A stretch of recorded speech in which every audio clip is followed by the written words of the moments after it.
Tinapay mula sa langit. A daily morning devotion with CRC Family.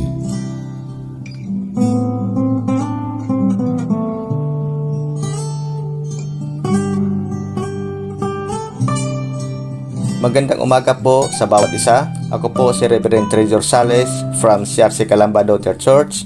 Samahan niyo po kami sa ating programang Tinapay mula sa langit, ang pang-araw-araw nating debosyon sa salita ng Diyos. Pero bago po tayo magsimula, samahan niyo po ako sa isang maikling panalangin. Aming Diyos, mapagpala at dakila, samahan po kami sa aming morning devotion sa Numbers chapter 15, verse 11 to 16. Pangunahan mo po kami, banal na Espiritu, at bigyan ng kaunawaan ang bawat isa upang maging pagpapala po ang iyong mga salita sa bawat isa sa amin. Ito po ang aming dalangin. In Jesus' name, Amen. Atin pong basahin ang Numbers chapter 15 verse 11 to 16 sa New International Version. Each bull or ram, each lamb or young goat is to be prepared in this manner. Do this for each one, for as many as you prepare. Everyone who is native born must do these things in this way when they present a food offering as an aroma pleasing to the Lord. For the generations to come, whenever a foreigner or anyone else living among you presents a food offering as an aroma pleasing to the Lord, they must do exactly as you do. The community is to have the same rules for you and for the foreigner residing among you. This is a lasting ordinance for the generation to come. You and the foreigner shall be the same before the Lord. The same laws and regulation will apply both to you and to the foreigner residing among you. Ang ating pong debosyon sa umagang ito ay pinamagatang The Universal Character of these Laws.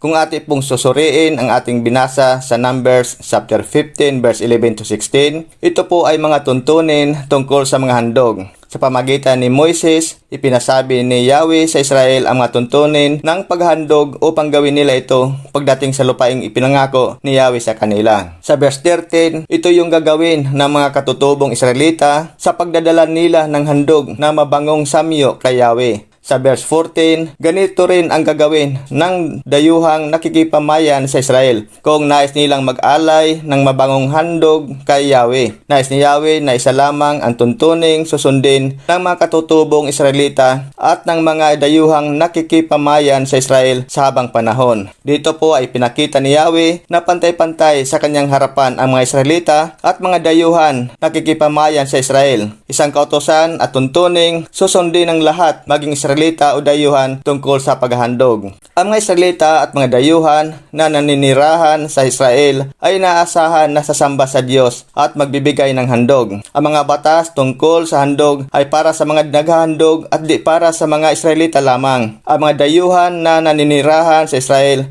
ay naanyayahan na sumamba sa Diyos ng Israel batay sa utos ng Diyos. Ang pagsamba sa mga Diyos-Diyusan ay pinagbawal sapagkat iisa lamang dapat ang paraan ng pagsamba sa bansa. Sa panahon po natin ngayon, hindi na natin ginagawa ang ganoong klase na paghahandog. Ito po ay tinapos na ng Panginoong Hesus nang siya po ay ipinako sa krus ng Kalbaryo. Inaalay ni Kristo ang kanyang sarili, hindi lamang upang tubusin ang Israel, kundi upang iligtas din ang mundo. Sinabi sa John chapter 3 verse 16, sapagkat gayon na lamang ang pag-ibig ng Diyos sa sangkatauhan, kaya't ibinigay niya ang kanyang kaisa-isang anak upang ang sinumang sumampalataya sa kanya ay hindi mapahamak, kundi magkaroon ng buhay na walang hanggan. Kaya po sa harapan ni Yahweh ay pantay-pantay ang handog ng mga katutubong Israelita at handog ng mga dayuhang o hintil na nakikipamayan sa Israel. Gayon din ang katubusan ginawa ng Panginoong Hesus. Ito po ay para sa lahat ng tao na may pananampalataya sa Kanya. Because salvation is found in no one else, for there is no other name under heaven given to men by which we must be saved. Sa Acts chapter 4 verse 12. Kung sa ating kasalukuyan, tayo rin naman ay nagbibigay ng handog sa pamamagitan ng ating tithes, offering at paglilingkod. Ang bawat isa rin naman ay dapat rin maghandog ng mga pasasalamat sapagkat ayaw ng Diyos na napipilitan at nagrereklamo ang taong naghahandog sa Kanya. Sinabi sa Psalm 100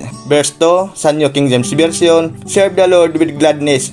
Kung ang taong naghahandog o nagsiserve sa Diyos ay walang kagalakan sa kanilang mga puso, hindi ito nagbibigay ng kaluguran sa ating Panginoon. sa ating pong pagtatapos, tayo po ay manalangin. Dakilang Diyos, salamat po muli sa pagpapalang espiritual na pinagkaloob mo po sa amin sa umagang ito. Sa pagnilay po namin ng iyong mga salita tungkol sa paghahandog. Dalangin ko po na magbigyan ka namin ng kaluguran sa aming mga paghahandog sa iyo. Pagpalain mo rin ang aming bansa at ilayo sa lahat ng uri ng sakuna. Ito po ang aming dalangin na may pasasalamat. In Jesus' name, Amen. Maraming salamat po sa inyong pakikibahagi sa ating programang Tinapay Mula sa Langit. Muli niyo po kami samahan sa araw ng bukas, 5:30 po ng umaga, para sa ating pangaraw-araw na pagbubulay ng salita ng Diyos. Malaya po natin itong i-share sa ating mga kapamilya at kaibigan upang mas marami pa ang mapapakinig at mapagpala ng salita ng Panginoon. Muli, magandang umaga, ang God bless us all.